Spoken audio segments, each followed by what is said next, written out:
Welcome back to Sahara TV. My name is Rudolf Okonkwo. On Thursday next week, Professor Chinua Achebe will be buried in his hometown of Ogidi in Idemilis North local government area. And today we are paying tribute to Chinua Achebe, and we are looking at his work. And we have a special guest today in the person of Professor Ogaga Ifowodo. Ogaga teaches literature and poetry at Texas State University. He's also a columnist for Sahara Reporters, and he's a well-known poet. Ogaga, welcome to Sahara TV. Thank you very much. Let me start by asking you, could you recall where you were and how you first learned about the death of Professor Chinua Achebe? Of course I do. I was in Charlotte, South Carolina, attending this year's annual conference of the African Literature Association. The person who broke the news to me was the well-known poet, Tanure Ojaide. He called me, it was late in the night, and I actually didn't pick up the phone. But then later, I was with Obi Nwakama as a poet, writer, a very good friend of mine.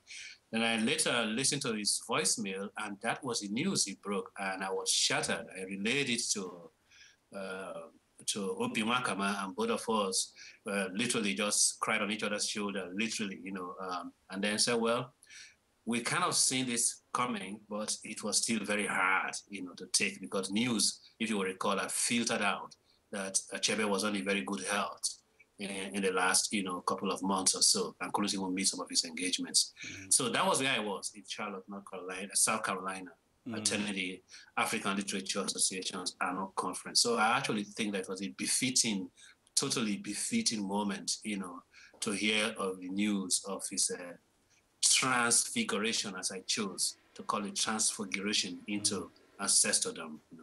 Now, what is your view about his place in impact on African literature and world literature as a whole? Well, I mean, I don't even need to say it, and in any case, I've said that in a statement. The Guardian of Lagos had asked me for a statement, and some other newspaper, so I had simply just put out a statement where I said, and I was very, very clear to emphasize that Achebe, is a figure not in African literature, but world literature. So his place in world literature is assured, more than assured, when you've not only entered the canon, but have entered every possible hall of veneration. You're between, you're carried by the imprint of basically every world publisher that brings the literature of the world to us readers. Then you are assured, Things Fall Apart, Arrow of God, there's many other contributions in the essay form. They are taught in the classrooms, they are read in the streets, they are read, they are airport, bookstores, they are everywhere. So his place in world literature is assured. Mm. Now, someone like him with that big reputation, there are many people like that, writers, who are not approachable.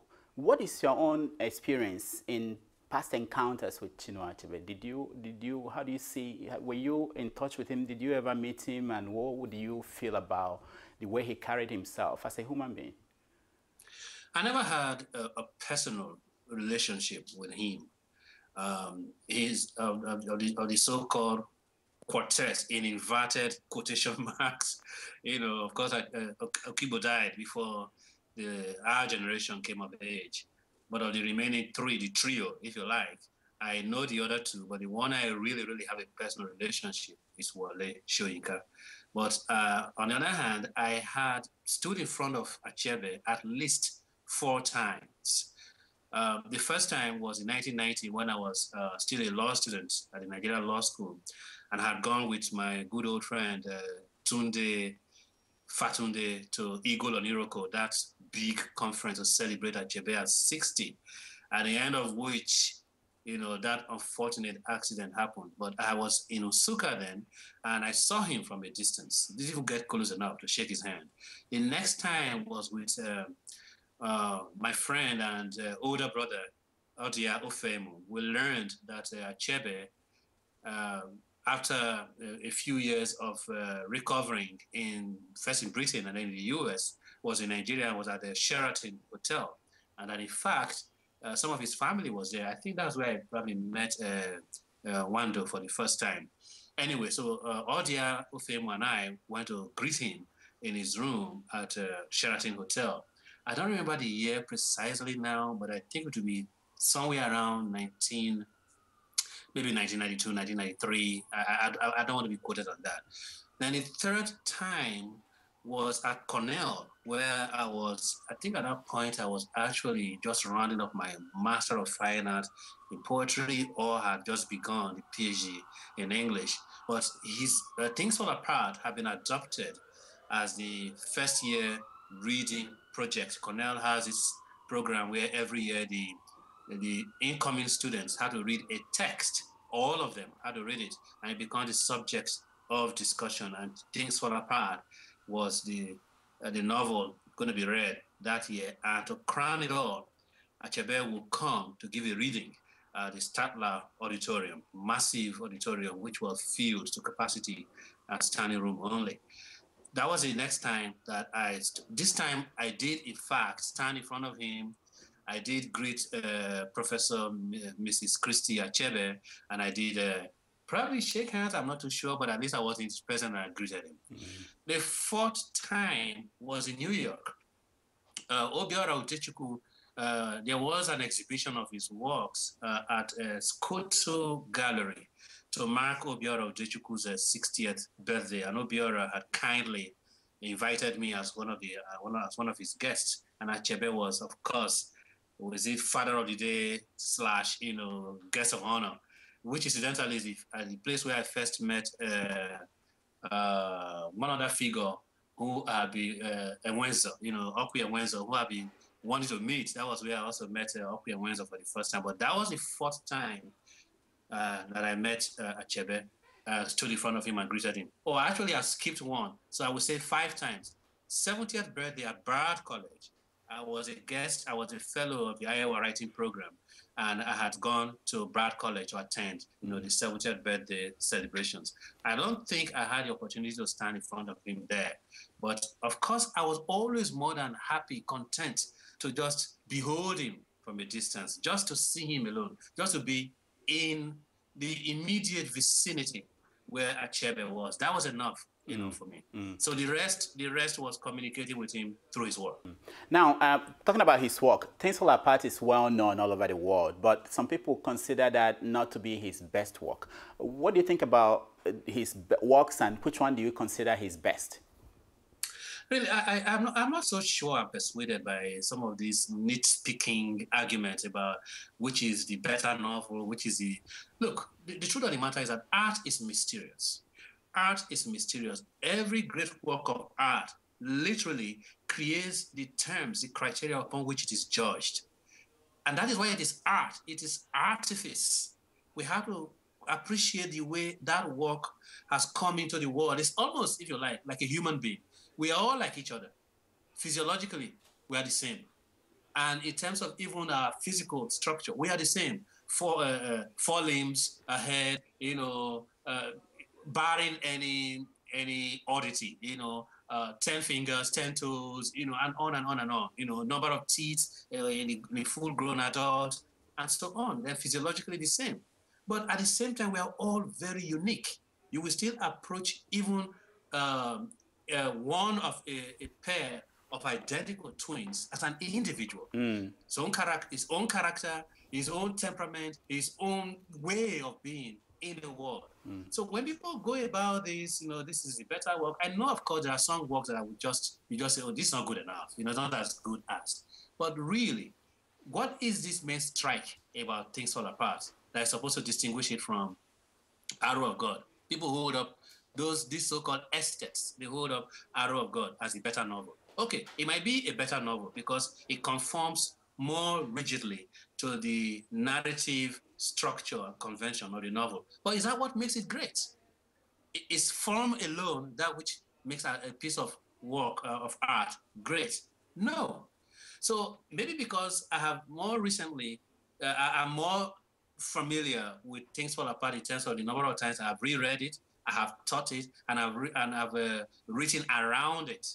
And because of that, I am a little more familiar with it. But really, I can't see the basis of the nitpicking and the so-called evaluation. But this I can say. For whatever anybody wants to say about Arrow of God, the impact of Things Fall Apart on world literature is vaster. You can't even begin to compile it. You can't even begin to measure it. So when we ask, which would you want?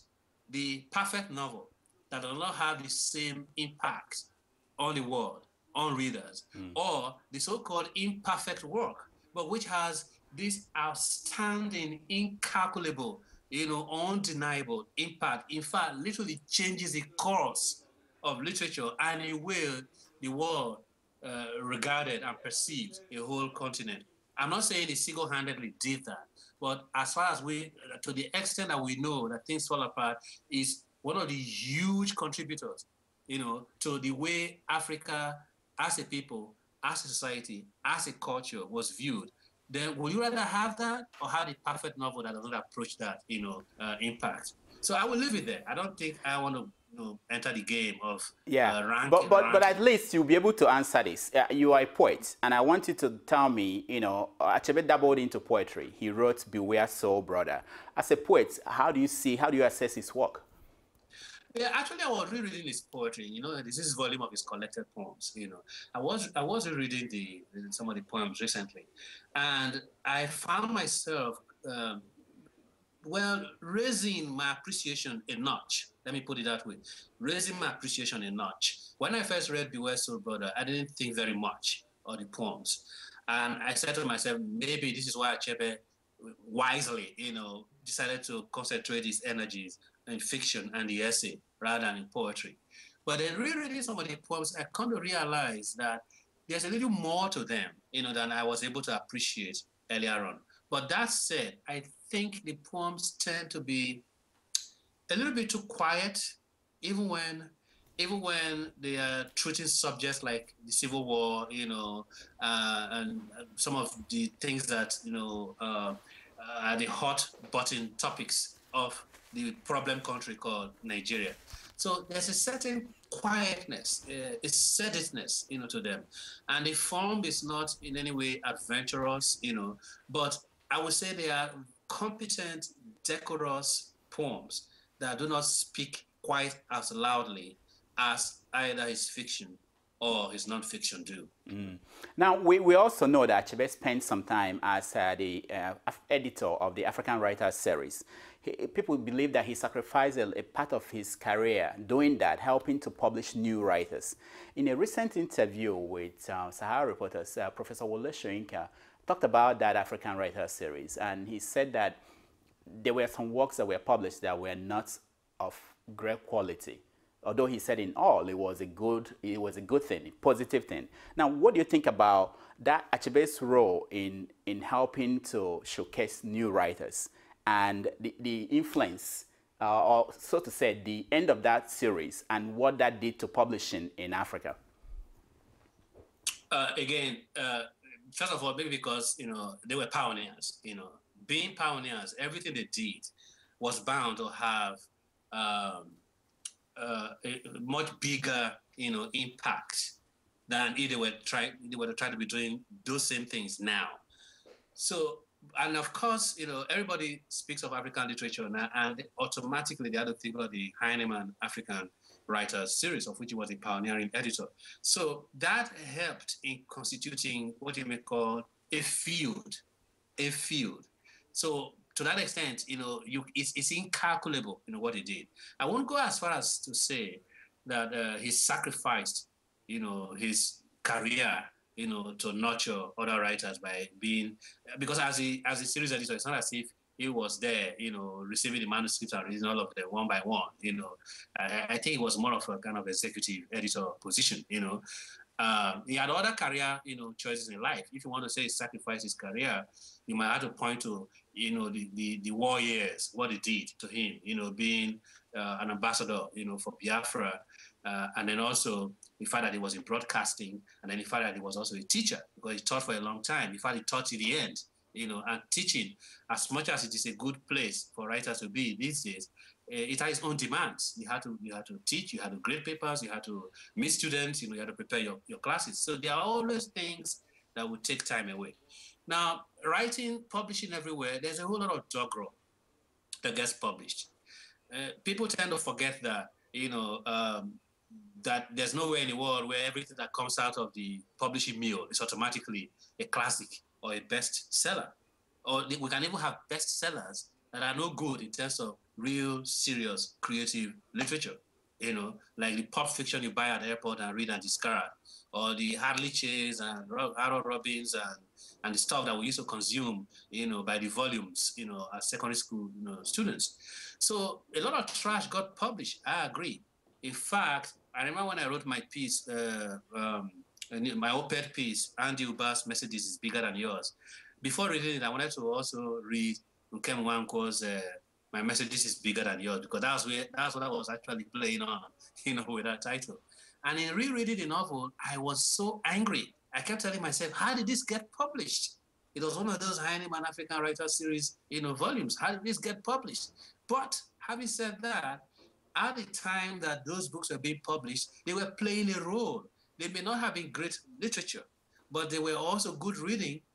I would much prefer to learn about certain ways of being in the world through a novel like that, even though badly written, than to learn it, from, some gossip newspapers or gossip, magazines. So they do have their own place. The thing is for us not to confuse, the various criteria, use the criteria for evaluating certain kind of work to evaluate other kinds of work, or to assume that everything that is published is automatically good. No, even in the West, even Random House, even Penguin, even Faber, they publish lots and lots of books that went nowhere, that were very bad. Now, let me ask you, because I assume that you read all these new Nigerian and African writers. Do you see the influence of Achebe in these works, or do you think that the new generation are basically moving away from the Achebe generation? Well, well, I'm glad you said the Achebe generation. So it's not the focus, not so much on Achebe, as it were. One of the reasons why some of that, most of those titles that came out were bad, was that the phenomenal success of Things Fall Apart, of course, created the imitation syndrome. Everybody wants to imitate that which succeeds. So everybody wanted to write like Achebe. And they forgot that to write like Achebe, you have to have his gift, And if you don't have a gift, then what you are doing is sheer imitation. And because that makes it fall flat. And among the contemporary writers, I would say not so much. But you see, again, when that question is asked, what exactly are we supposed to be looking for to find that imitation? Is it the use of proverbs? Or is it in the setting of stories in a prehistoric, pre-independence Africa? Or what? If it is to tell the stories of our people as they live their lives now, or even if it is a historically set novel, as they lived then, as we live then that is what all writers do. All writers do that. But having said that, I would say the closest I can say to a more direct imitation of Achebe would be Chimamanda Ngozi Adichie, which is not surprising because she has openly acknowledged her debt, to Achebe. I think that in the first two works, now I hope I'm not mixing up the order, but anyway, in Purple Hibiscus and in Half of the Yellow Sun, Chimamanda, you find the echoes of Achebe more directly. And in this, I mean through, of course, a lighter use of proverbs, but at the same time, a closer honing to the idioms and rhythms of Igbo, speech, even in the use of English. Other than that, I can't see any more direct and close echoing of Achebe in the contemporary African writers. But of course, don't forget that they also come from different, ethno-cultural, backgrounds. So that Chimamanda is the one closest to Achebe in this sense will be a matter of course because they share the same ethno-linguistic, background. Now, okay, now some people continue to be obsessed with the fact that Achebe did not win the Nobel Prize in his lifetime. Professor Wole Soyinka, in an interview with Sahara reporters, did bring that up. And I want to ask you, does a writer of Achebe's stature need a Nobel Prize to be validated? And in general, how do you think Nigerian writers, African writers, are they too obsessed with prizes? Well, yes. And first of all, I'm going to say a job well done by Sahara reporters. Brilliant interview. Never gave up on one of the questions until Soyinka was forced to, say, okay, now I'm not going to dodge this anymore. Let me address it head on, and then I addressed it. Yes, and I think Soyinka has dismissed that, has done. There's nothing I can do to better the way that Soyinka has, dismissed it. It deserves to be dismissed. First question: did Shakespeare win the Nobel Prize? No. Did Shakespeare even attend a writing school? No. Did Dickens? No. Dostoevsky? Pushkin? And we can keep naming writers who never won a Nobel Prize, but who are part of the canon, who we study, who we go back to every now and then. Then also, there are people who won a Nobel Prize who did not deserve to win it. If you go through the list of past Nobel Prize winners, you'll be surprised that some of them, you will say, so this was a writer, oh, this was a poet, oh, this was a novelist.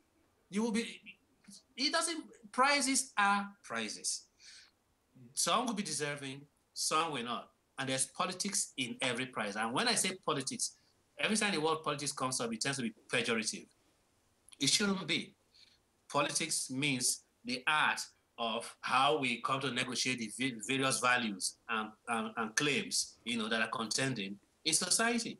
So if a Nobel Prize, the committee at one point in time decided that they were not going to award, the prize for Achebe, that has nothing to do with how good Achebe is.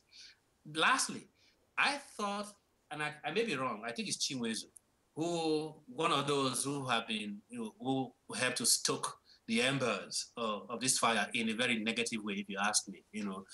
Chinua, who thought that, who dismissed the Nobel Prize as an unwanted prize for the unreadable, in terms of dismissing the award to Soyinka.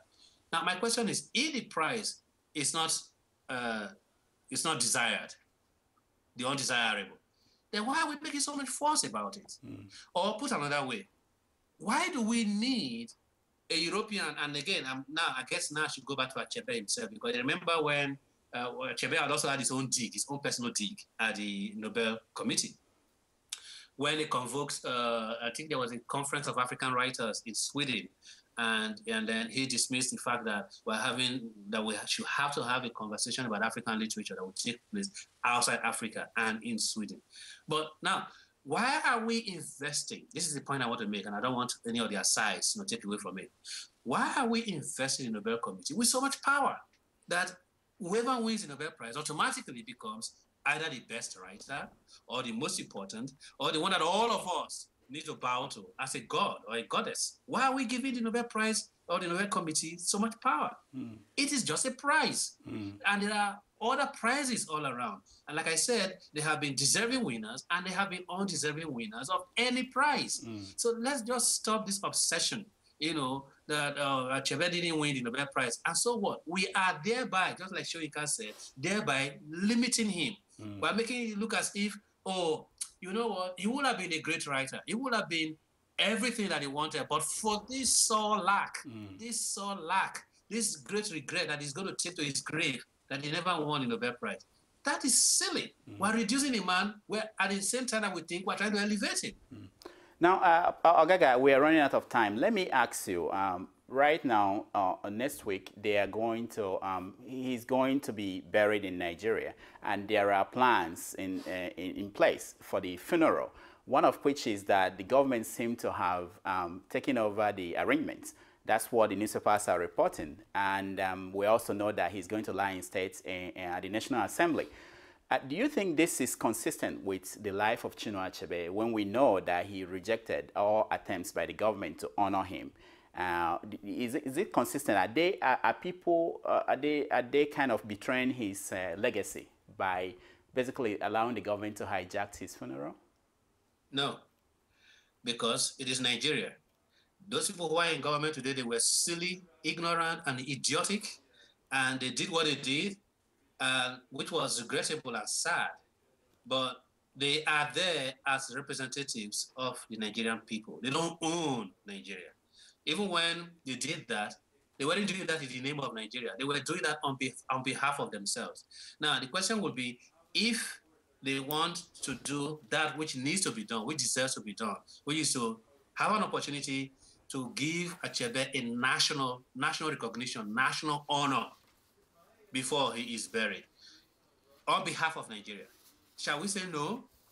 Since we cannot hold an election right now to elect those who would rather do this honor on our behalf, should we now say those silly people who were abusing him left, right, and center, trying to disgrace him, saying that he should come home, he's been away from Nigeria for too long, and that he's going to be back home dead, and they want to do deserved honor?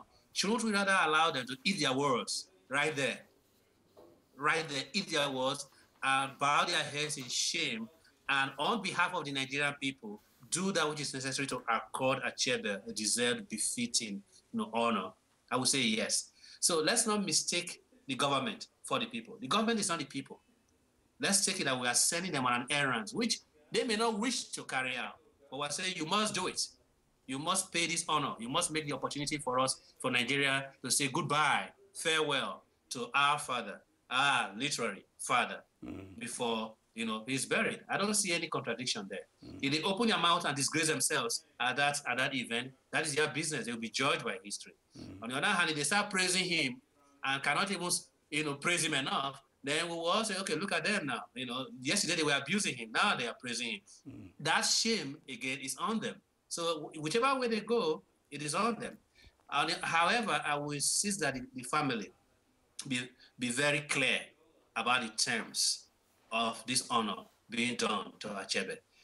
They shouldn't be so, shall I put it now, flattered that the government has come around, that they will just surrender, every sense of decency, to that. I don't imagine they will, but I'm just saying, as long as the family, is in charge, of the burial event, and it's only allowing the government to give Nigerians the opportunity to nationally, as one people, say thank you for the service you rendered to the fatherland, that is fine by me. Now, I was told I could ask you one more question, and that is this idea of Achebe as the godfather of African literature. A lot of experts, so-called experts, from African experts, have been giving him that kind of title, reference. And we know that in the interview published by Sahara reporters, Soyinka took issues with that. We also know that Achebe did not embrace that when he was alive. What is your take about something like that? Do you think that it's also a situation where we're making a big deal out of something that shouldn't be?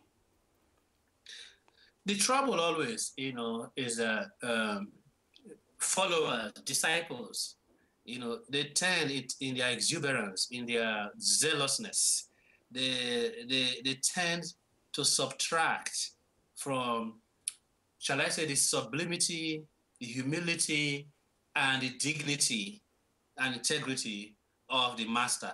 They tend to do that. So let's just put this where it belongs, that this is a concoction of admirers and followers. It is not of Achebe himself.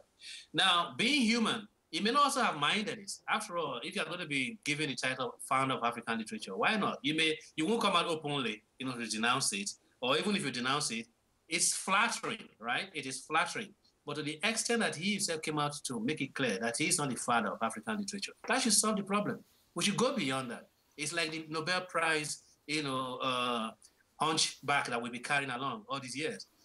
The important thing is that his contribution to African literature is so unquantifiable that anywhere you touch African literature, Achebes' name is going to be mentioned, probably first, or at least among the first, 5 people. Isn't that enough honor? Why do we always have to go for? There's something about it that it has to be me and no other. It's like there's no room under the big sky to have 2 or 3 it has to be one person. No, we don't need that. His work is there. It speaks for him. One moment of just being carried away, Nadim Godima, drops this phrase. And now it's become a bushfire that nobody can put out. So it's not going to add a millimeter to Achebes' stature to be called father of African literature. All right. And all right, so Professor Ifowodo. Yeah. We have to stop here. I really appreciate you coming on Sahara TV. It's always a pleasure. And we will find time to talk more about African literature, Nigerian literature in time to come, okay? Thank you so much for coming. Thank you for having me.